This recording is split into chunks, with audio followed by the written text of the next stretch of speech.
Durante décadas, el nombre de Fernando Soler fue sinónimo de autoridad, elegancia y rectitud moral dentro del cine mexicano. Su voz grave, su porte solemne y su capacidad para encarnar al padre severo pero justo lo convirtieron en una figura casi sagrada para generaciones de espectadores. Sin embargo, tras esa imagen pública cuidadosamente construida, se ocultaba una decisión personal que, con el paso del tiempo, terminaría convirtiéndose en uno de los enigmas más perturbadores del espectáculo nacional.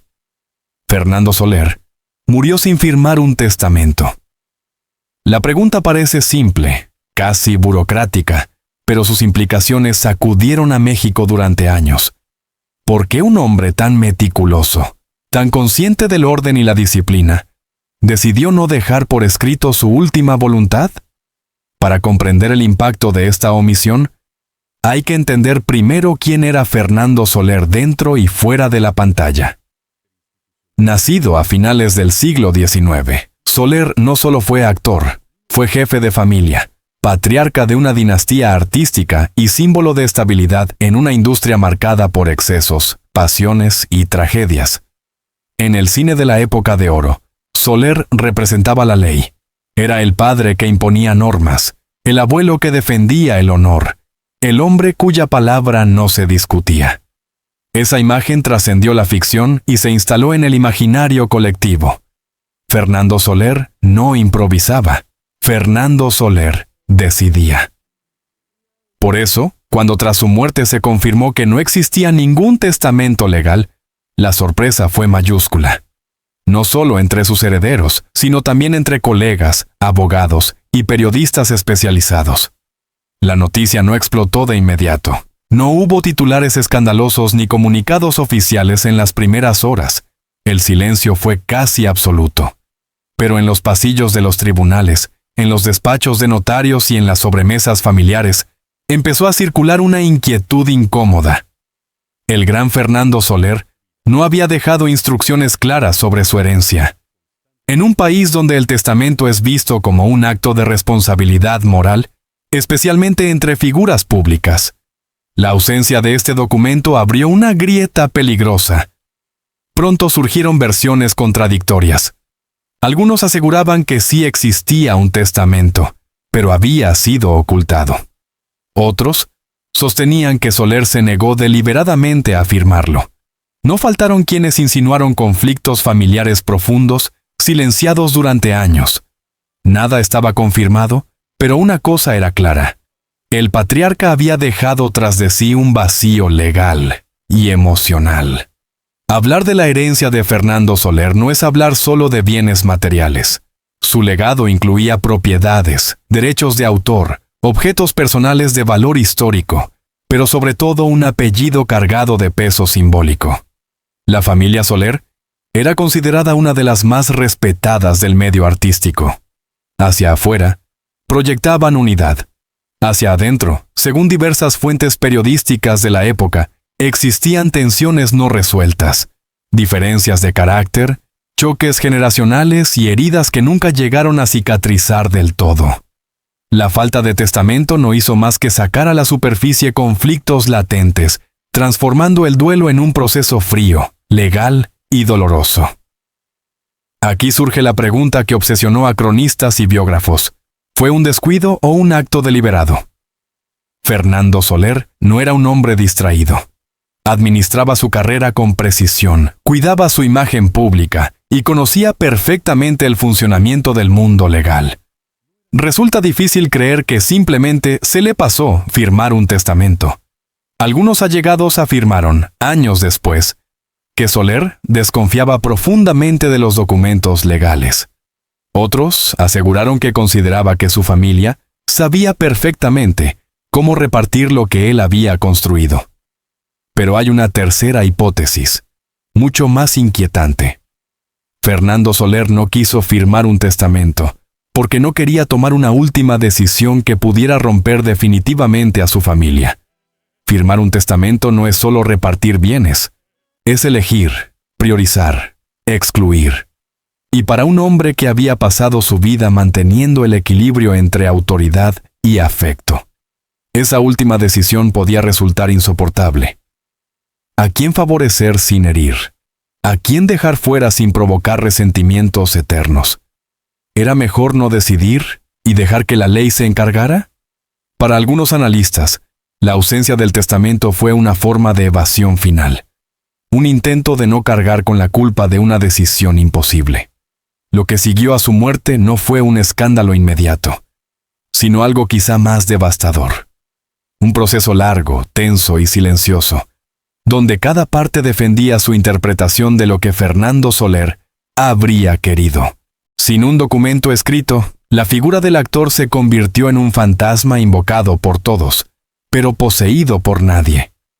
Cada recuerdo, cada frase pasada, cada gesto era reinterpretado como prueba moral. Y así, el hombre que en vida representó el orden absoluto, en la muerte dejó una herencia marcada por la incertidumbre. Cuando se apagaron las luces del funeral y la figura solemne de Fernando Soler comenzó a pertenecer definitivamente al pasado, la familia que durante décadas había sido ejemplo de unidad empezó a mostrar fisuras. No fue inmediato. No hubo gritos ni comunicados incendiarios. Lo que surgió fue algo más inquietante. Un silencio espeso, cargado de sospechas, reproches contenidos y viejas heridas que nadie había querido mirar de frente. Durante años, la familia Soler fue presentada como una dinastía artística sólida. En entrevistas, fotografías y apariciones públicas, predominaban las sonrisas controladas, los discursos respetuosos y una narrativa clara. El legado de Fernando Soler había sido transmitido con orgullo y armonía, pero quienes conocían los pasillos internos del espectáculo mexicano sabían que esa imagen era, en el mejor de los casos, incompleta. Como ocurre en muchas familias poderosas, la autoridad absoluta del patriarca había mantenido el orden, pero no necesariamente la paz. Fernando Soler no solo era el jefe visible, era el centro de gravedad emocional y simbólico del clan. Su palabra cerraba discusiones. Sus decisiones no se debatían. Ese liderazgo férreo tuvo un efecto doble. Por un lado, mantuvo la estabilidad. Por otro, inhibió conflictos que nunca llegaron a resolverse. Muchos miembros de la familia aprendieron a callar antes que confrontar, a ceder antes que discutir, a esperar antes que exigir. Y cuando ese centro desapareció sin dejar instrucciones claras, el equilibrio se rompió. La confirmación oficial de que no existía un testamento fue el detonante. No porque todos esperaran grandes fortunas, aunque las había, sino porque la falta de un documento dejó a cada heredero frente a su propia interpretación del pasado. ¿Quién había sido el más cercano? ¿Quién había sacrificado más? ¿Quién merecía más? Sin un texto legal, el recuerdo se convirtió en arma. Cada gesto del pasado fue reexaminado con lupa emocional. En los primeros meses, todo se manejó con discreción. Pero los abogados comenzaron a aparecer. Las conversaciones privadas se volvieron formales. Las reuniones familiares, escasas y tensas. Según testimonios recogidos por periodistas de la época, empezaron a surgir diferencias profundas sobre el reparto de bienes, derechos y responsabilidades. No solo se discutía el dinero, sino el control del apellido, de la memoria, del relato oficial. El apellido Soler ya no era solo un legado artístico, era un territorio en disputa. Uno de los puntos más delicados fue la diferencia entre lo legal y lo emocional.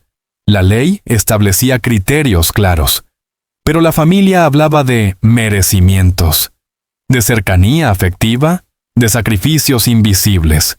Algunos se sentían desplazados durante años y veían en la herencia una forma tardía de reparación. Otros consideraban que su lealtad silenciosa debía ser reconocida. Nadie parecía estar completamente satisfecho. La ausencia del testamento convirtió la sucesión en un proceso frío, donde la ley avanzaba sin atender las emociones acumuladas durante décadas. Como era inevitable, los rumores llegaron a los medios. Columnistas de espectáculos comenzaron a hablar de distanciamientos, desacuerdos y heridas familiares. Aunque no se publicaron escándalos directos, el tono cambió. Por primera vez, la familia Soler fue descrita no como un bloque, sino como un grupo dividido por interpretaciones opuestas del mismo pasado. Psicólogos y analistas culturales han señalado que, en casos como este, el testamento no solo organiza bienes, organiza emociones, define límites. Al no existir, dejó abiertas preguntas imposibles de responder.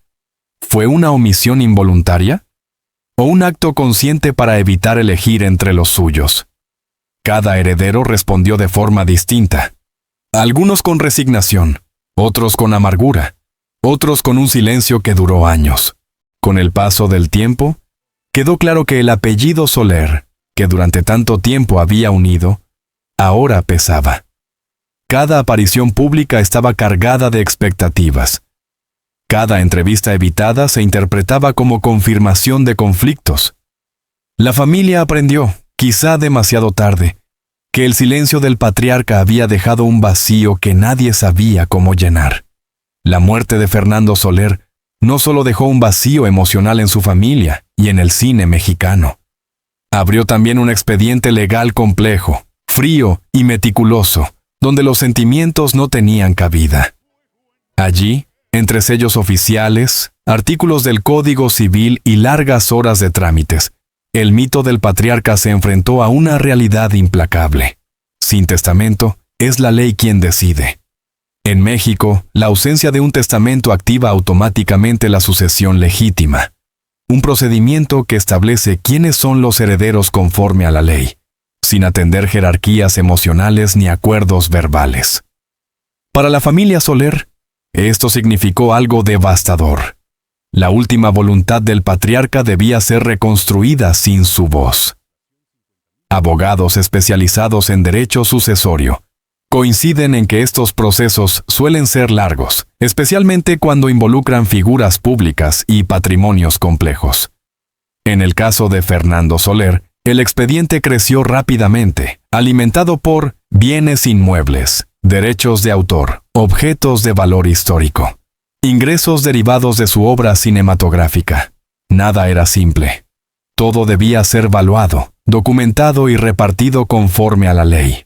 Uno de los puntos más delicados fue el destino de los derechos de autor.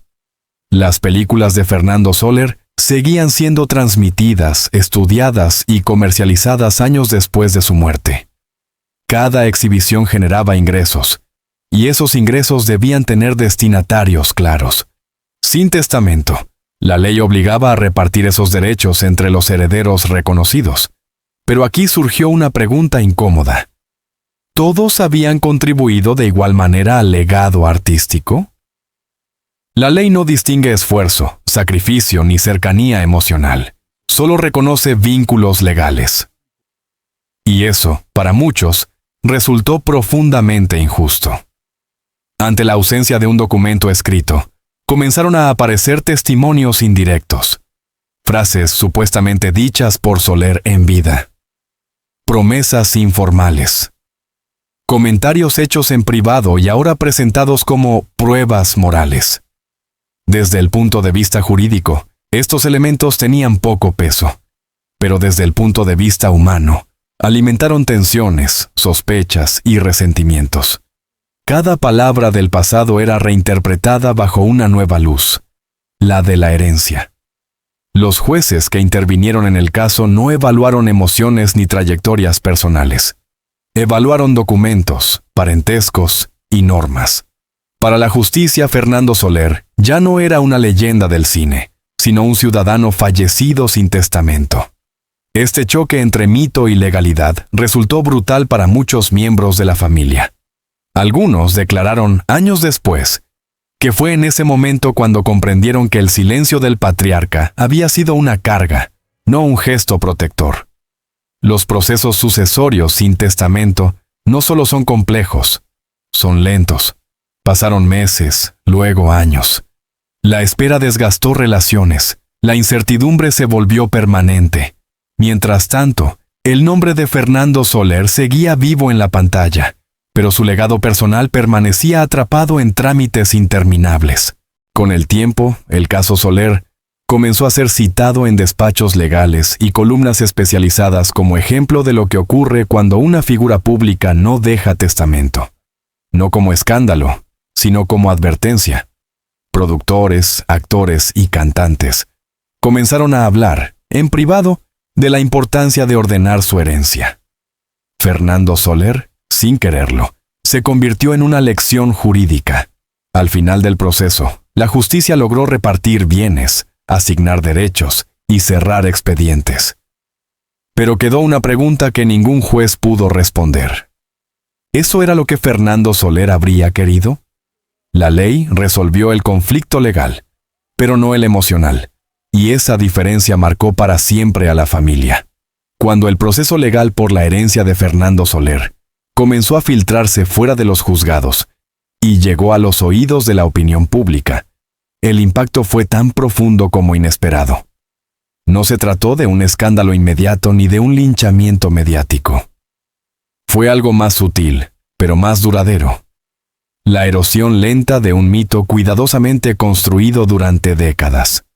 Los medios mexicanos, especialmente los especializados en espectáculos, se enfrentaron a un dilema ético. Fernando Soler no era una celebridad cualquiera. Era una figura casi intocable, asociada a valores como la disciplina, la responsabilidad y el orden moral. Por eso, durante meses, la cobertura fue prudente, casi tímida. Los artículos hablaban de trámites sucesorios, asuntos familiares y procedimientos normales. Pero entre líneas, el mensaje era claro. Algo no encajaba.